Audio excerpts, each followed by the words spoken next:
Buhari returns home after attending African Union Summit. President Emmanuel Macron visits Nigeria. 12 Thai boys and their football coach found alive in cave.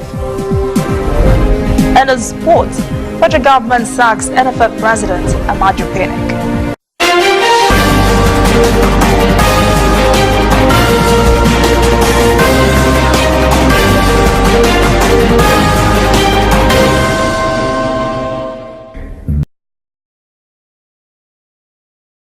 This is ANN News.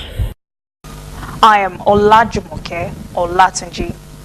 President Buhari has returned to the country after attending the 31st ordinary session of the Assembly of Heads of States and Governments of the African Union in Mauritania. In the course of the three-day trip, President Buhari called on nations where looted assets have been stoched to release them without long processes. The president also revealed that 3 different regional workshops were organized in line with its program to sensitize Africans to the effect of corruption on society. Meanwhile, French President Emmanuel Macron is visiting Nigeria after leaving the AU summit. He holds bilateral talks with President Buhari in Abuja on security and terrorism. After his Abuja talks, Macron heads to Lagos to visit African Shrine, the nightclub established in the 1970s by late legendary musician Fela Anikulapo Kuti. Vice President Yemi Osinbajo has met with Inspector General of Police Ibrahim Idris over the protest by police personnel in Maiduguri, Borno State. They were calling for payment of their salary arrears that had not been paid in months. They also demand better accommodation. Police spokesperson Jim Omoshood says the late passage of the act caused the delay in payment of the salaries. The Nigerian National Assembly has sent the revised Electoral Act Amendment Bill to President Muhammadu Buhari for assent. The revised version was passed by the legislature a month ago, and controversial clauses were removed. One of such is a rearrangement of general election sequence. Nigeria's Anti-Graft Agency Economic and Financial Crimes Commission, EFCC, is touting its successes. It says the commission has so far secured 139 convictions between January and June this year. Commission spokesperson Wilson Uwujere says they were significant as they include recent convictions of the governors of Taraba and Plateau State. The Independent National Electoral Commission is faced with a new challenge to 128 days to the 2019 general elections. Some people are said to have been offering cloned PVCs for sale online. But INEC says it is not faced by the reporters it had anticipated such moves. It assures Nigerians of integrity of the electoral process. The Commission says it would continue to take seriously any attempt to compromise its systems and the electoral process. Women and youths protest in Abuja calling for urgent action to stop the killings in Plateau State. The group known as the Middle Belt Youth Forum wants the federal government to bring to book those responsible for the killings. Our correspondent Joseph Steve reports. The group converged on the popular Unity Fountain in Abuja, comprising of mostly women and youths under the name of the Middle Belt Forum. They say enough is enough over the killings in Plateau State and want urgent action from government. It must be regrettably pointed out that human lives cannot and must not be devalued by making killing people part of a political game. It is our fervent hope that President Buhari will give direction along the line that will ensure that Nigerians can live without fear. They also want no stone left unturned in the quest to apprehend those responsible. Those arrested in connection with the killing must be made to name those for whom they run errands. It is imperative that Mr. President gives a marching order for security agencies to search upwards in the hierarchy of the killing machine in Plateau State. The representative of the Inspector General of Police assured that efforts will be made to bring an end to the killings. If there's no peace, there will not be progress. If there's no peace, the market women will not do their business. Teachers will not go to school. Pupils will not learn. So I assure you, on behalf of this Federal Police, We must, is a mandate to the root of this country, of this country that is going on. Joseph Steve, ANN Abuja. A Fulani socio-cultural organization, Miatiala Kotohor, has called on security agencies to monitor politicians with corrupt charges. The group reportedly said these politicians were the perpetrators and sponsors of the killings in Plateau State. The group's Secretary General says the association usually shares what it calls critical intelligence with security agencies. It lamented the level of insecurity in the country and was quoted as saying most of the politicians control armed thugs and militias across the state. It says the government should find those behind the importation of large shipments of arms into the country. Stay with us, ANN News will be back after these messages.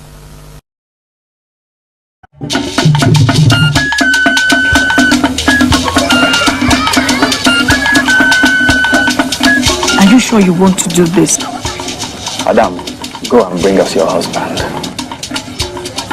Okay, hello baby. We're in this together, okay? Can you hear me? Keep coming forward. Wait, stop. You okay, Lindsay, alright? Keep walking down, keep walking to the left. Yes, you're almost here. Keep going.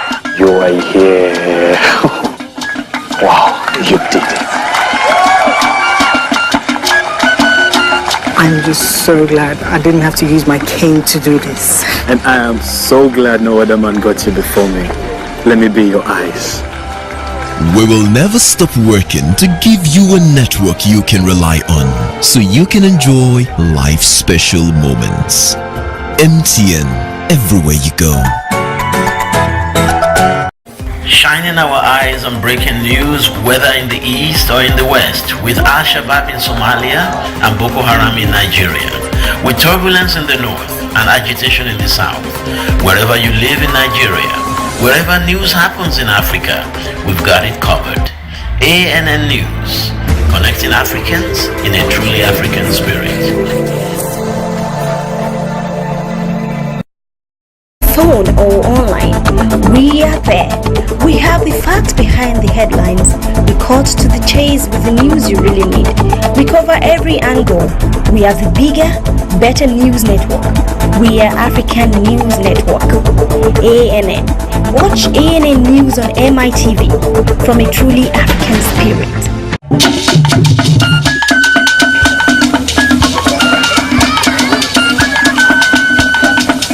Are you sure you want to do this? Adam, go and bring us your husband. Okay, hello baby. We're in this together, okay? Can you hear me? Keep coming forward. Wait, stop. You okay, Lindsay, alright? Keep walking down, keep walking to the left. Yes, you're almost here. Keep going. You are here.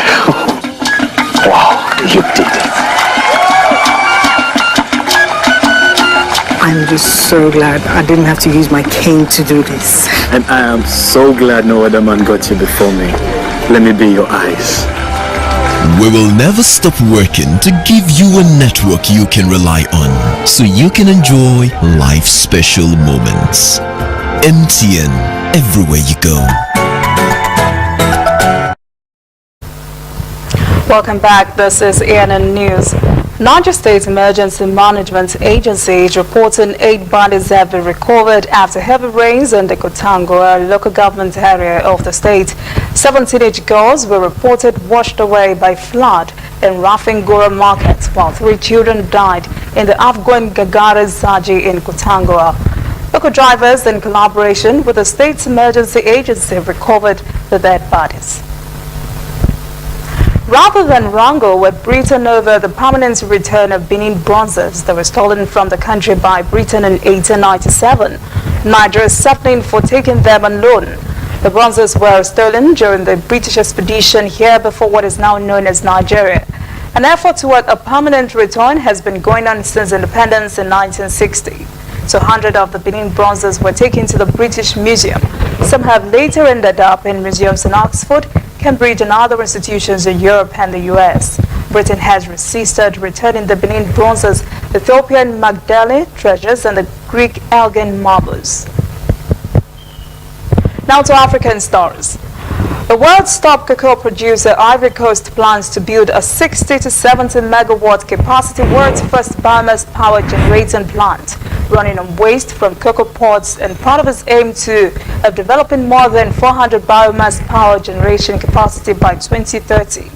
American Embassy in Abidjan says in a statement on Monday, the plant will enable Ivory Coast to diversify its electricity generation sources. The project was among 5 to receive grants from the U.S. Agency for Trade and Development. Uganda has imposed a levy on social media access which it says will fund public services, but has been widely resisted as oppressive and aimed at curbing government criticisms. Facebook, Twitter, WhatsApp, YouTube, Skype, Google Hangouts, Yahoo Messenger are among the many brands accessed via telecoms network. Users are levied daily tax to access these services. Amnesty International has called on Uganda to scrap the tax, saying it robbed many people of their right of freedom to expression, with a view with a chilling effect on other human rights. It says it is a clear attempt to silence dissent in the guise of raising government revenues. Uganda has expressed their anger, saying it's double taxation because airtime and data used to access social media are already taxed. South Sudan's government has proposed a bill to extend President Salva Kiir's term by 3 years, undermining peace talks with opposition forces who call this move illegal. The world's youngest nation, which gained independence from Sudan 7 years ago, erupted into violence 5 years ago over a political disagreement between Kiir and his former vice president, Riek Machar. Tens of thousands of people have been killed since then, and more than 3 million forced to flee their homes. Record numbers of migrants are reportedly missing after the rubber boat sank off the coast of Libya. An official says 63 migrants have disappeared after Sunday's incident east of Tripoli, but 1 have been rescued. Reports say more than 170 migrants have gone missing in the Mediterranean Sea since Friday. International Organization for Migration says smugglers are exploiting migrants desperate to get to the EU before it tightens its borders. More than 1,000 persons have died so far this year while sailing from Libya to Europe. Police authorities are reporting 7 people wounded in a roadside bomb in Somalia's capital, Mogadishu. There was no immediate claims of responsibility, but analysts say Islamic group Al-Shabaab carries out frequent bombings in its bid to topple the Western-backed government. Reports say the group's campaign of violence typically targets the military and African Union-mandated peacekeeping force. The militants denied this charge that target civilians. 49 African Union members signed the African Continental Free Trade Area Agreement. AU Chairperson Paul Kagame made this announcement during the closing ceremony of the 31st summit of the 55-member African Union. According to the AU, the agreement will be the largest free trade area since the formation of the World Trade Organization. The Pan-African bloc says it could create an African market of more than 1 billion people with a GDP of $2.5 trillion. Nigeria and 5 other countries failed to sign this deal. Former South African President Jacob Zuma's son, Duduzane, has been summoned to appear in court next week over a fatal car crash in 2014. State prosecutors initially decided not to charge Duduzane after his car killed a woman and seriously injured another who later died in the hospital. Prosecutors had given Duduzane 2 months to explain why he should not be prosecuted, but were said to have failed to do so by the deadline. The National Prosecuting Authority reversed its decision not to prosecute Duduzane after his father was ousted as head of state. Stay with us, we'll be back with international stories right after this. Our eyes on breaking news, whether in the east or in the west, with Al-Shabaab in Somalia and Boko Haram in Nigeria, with turbulence in the north and agitation in the south. Wherever you live in Nigeria, wherever news happens in Africa, we've got it covered. ANN News, connecting Africans in a truly African spirit.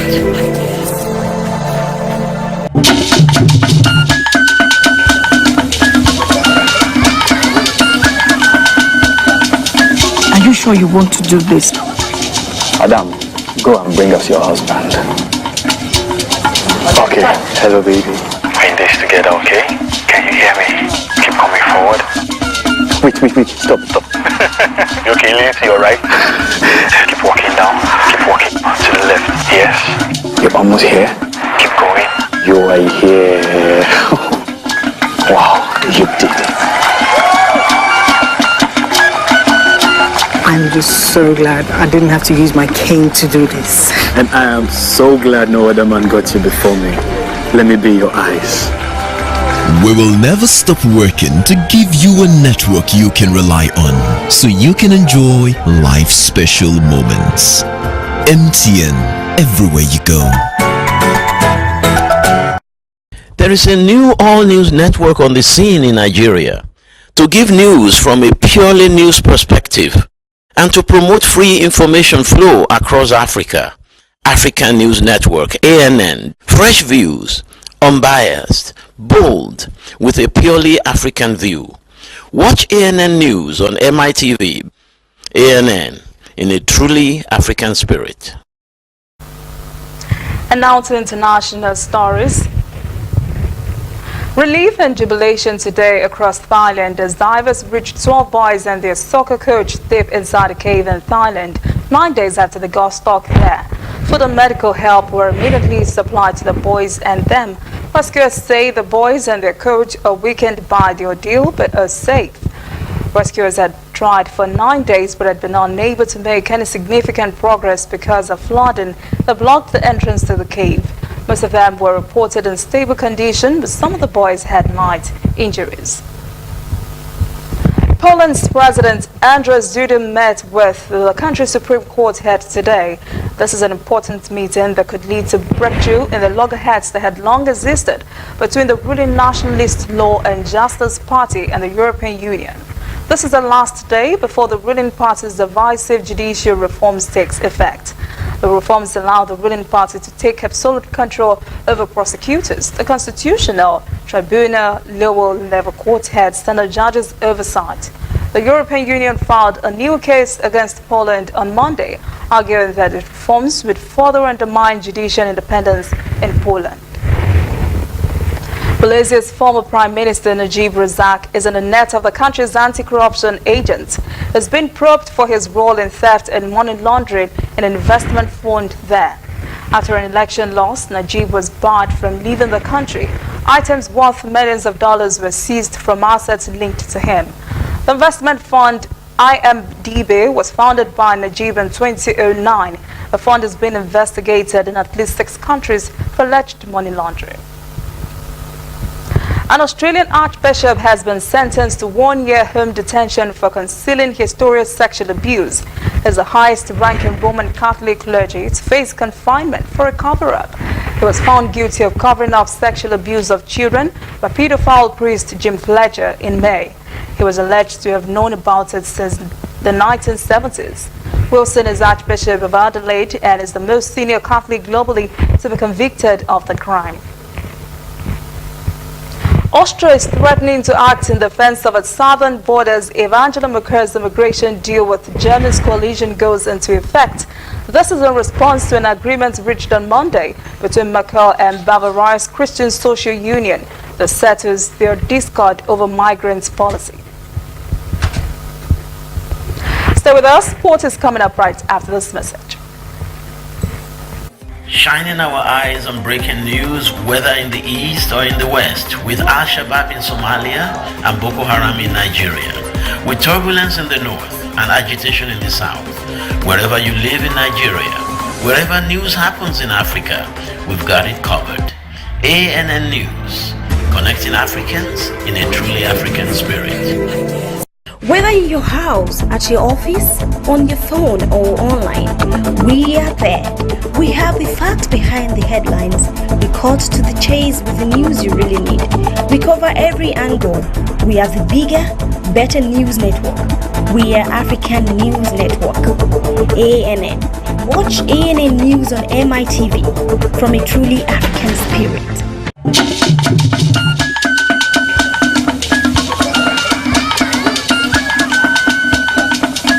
Are you sure you want to do this? Madam, go and bring us your husband. Okay, hello baby. We're in this together, okay? Can you hear me? Keep coming forward. Wait, stop. You okay, lean to your right. Keep walking down, keep walking to the left. Yes. You're almost here. Keep going. You are here. Wow, you did it. I'm just so glad I didn't have to use my cane to do this. And I am so glad no other man got you before me. Let me be your eyes. We will never stop working to give you a network you can rely on, so you can enjoy life's special moments. MTN, everywhere you go. Welcome back. Niger Football Federation has a new president. Chris Giwa assumed the position when the AMAJU PINNICK was sacked by the federal government on Monday. The Minister of Sports, Solomon Dalung, says the federal government decided on the sack so it would honor Supreme Court ruling that recognized Giwa as NFF president. Giwa and his board members were led to the NFF building by a court bailiff and policemen. Reports say Super Eagles manager Ghana Raw is being considered for the Algerian national team coaching job. Algeria had recently dismissed its coach, Rabah Majda, because of poor showings at international matches, especially their losses to Iran, Saudi Arabia, Cape Verde, and Portugal in their last 4 friendlies. An Algerian newspaper has reported that Ghana Raw is in the running, but Raw has extended his contract with Nigeria before the World Cup until 2020. A clause in the contract is set to allow him to negotiate his departure after the Russia World Cup. A Uganda professional boxer, Mustafa Katende, has died after collapsing in a training session in Kampala. Head coach at the police training club says Katende had been reluctant to work out on Tuesday morning, an indication he was not feeling well. He decided to train for 3 rounds when his head coach arrived. In the second round, he was reported to have lost balance and to have collapsed and was gasping for air. He died shortly after arriving at the hospital. And that is it in news this evening. Thanks for joining us. For more details on this and other stories, visit our website, ENNAfrica.net, and our social media platforms, ENN Africa TV. I am Olajumoke Olatiji. Have a great day.